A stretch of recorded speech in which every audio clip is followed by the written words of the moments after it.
రూపాయల జరిమానా పడుతుంది. అర్థమైందా? ఇది లాస్ట్ వార్నింగ్. మిర్యాలగూడ 1 టౌన్ ఒకటే కాదు, మిర్యాలగూడ మండలంలో ఎక్కడ మీరు వచ్చి మీ మీద కంప్లైంట్ వస్తే ప్రతి ఒక్కరి మీద కేసు అవుతుంది.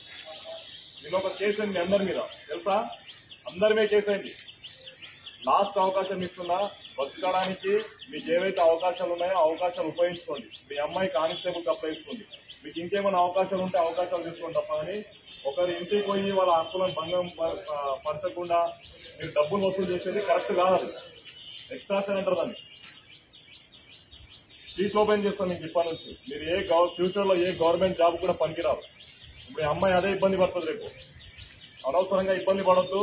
చట్టాన్ని మీ చేతిలో తీసుకోవద్దు. పోలీసు వాళ్ళు ఏం చేయరు, ఇంతమంది వస్తా అంటే నాకు కూడా గ్యాంగ్ ఉంది. ఇంకా మా పోలీస్ పవర్ ఉంది కదా, పెన్నే పెడతా.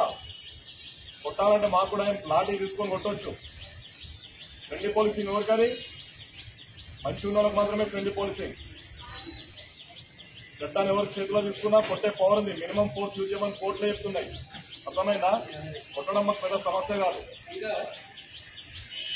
మీరు లేపితే మేము కూడా లేపుతాం. మేము కూడా అన్ని ఇప్పుకొని వచ్చాం. మీకన్నా ముందు అన్ని ఇప్పుకొని వచ్చేటోళ్ళం. మేము కూడా ఇవన్నీ తమాషాలు చేయదు. నెక్స్ట్ టైం చట్టం అంటే చట్టానికి అనుగుణంగా ఉండాలి. అందరికీ చట్టం రూపాయల జరిమానా పడుతుంది. అర్థమైందా? ఇది లాస్ట్ వార్నింగ్.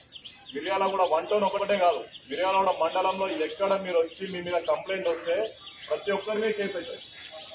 నేను ఒక కేసు అయింది అందరి మీద, తెలుసా? అందరి మీద కేసు అయింది. లాస్ట్ అవకాశం ఇస్తున్నా, బతకడానికి మీకు ఏవైతే అవకాశాలు ఉన్నాయో అవకాశాలు ఉపయోగించుకోండి. మీ అమ్మాయి కానిస్టేబుల్ అప్లై చేసుకోండి. మీకు ఇంకేమైనా అవకాశాలు ఉంటే అవకాశాలు తీసుకోండి తప్ప అని ఒకరి ఇంటికి పోయి వాళ్ళ హక్కులను భంగం పరచకుండా మీరు డబ్బులు వసూలు చేసేది కరెక్ట్ కాదు. ఎక్స్ట్రాషన్ అంటారు దాన్ని. షీట్ ఓపెన్ చేస్తాం మీకు ఇప్పటి నుంచి. మీరు ఫ్యూచర్ లో ఏ గవర్నమెంట్ జాబ్ కూడా పనికిరారు. ఇప్పుడు ఈ అమ్మాయి అదే ఇబ్బంది పడుతుంది. రేపు అనవసరంగా ఇబ్బంది పడొద్దు.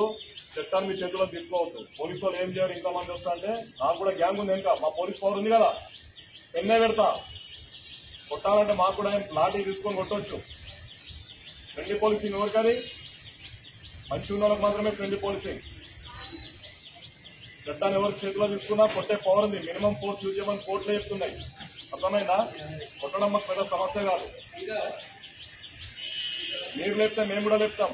మేము కూడా అన్ని ఇప్పుకొని వచ్చాం. మీకన్నా ముందు అన్ని ఇప్పుకొని వచ్చేటోళ్ళం. మేము కూడా ఇవన్నీ తమాషాలు చేయదు. నెక్స్ట్ టైం చట్టం అంటే చట్టానికి అనుగుణంగా ఉండాలి. అందరికీ చట్టం